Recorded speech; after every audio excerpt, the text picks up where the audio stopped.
expressement j'avais tué et l'adresse et le nom de la personne. Si j'avais tué l'adresse et le nom de la personne, c'est parce que justement j'avais estimé que il fallait qu'on protège l'individu contre une quelconque stigmatisation. Déjà la veille, à la suite de l'information qui avait filtré autour de la fuite de M.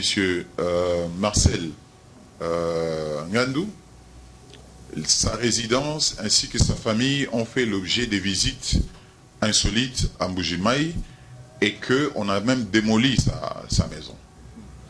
Je ne pouvais pas accepter que ceci arrive à Chikapa, car à Kinshasa ainsi que dans toutes les provinces, il s'est développé une réaction communautaire face aux personnes qui présentaient la maladie à coronavirus.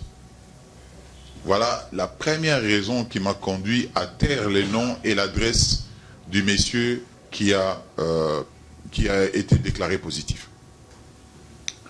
La deuxième raison, toujours une raison liée à la stigmatisation, c'est que la personne en question qui ne présentait pas des signes de maladie extérieure au jour de résultats, elle-même a douté de ces résultats. Elle a douté de ces résultats et la commission qui était en charge de lui communiquer les résultats a eu du mal à l'aider à accepter ces résultats.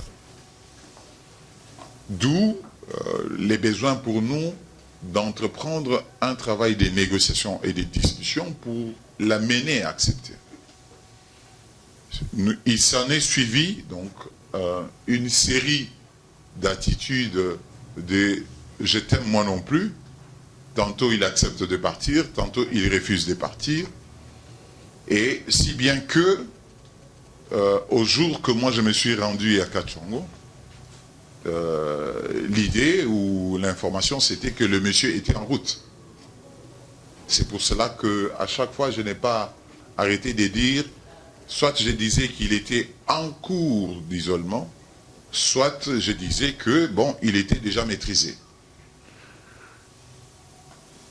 À ce jour, ce monsieur a décidé, ou plutôt il n'a pas encore définitivement décidé, à afficher les réserves pour se mettre à la disposition de l'équipe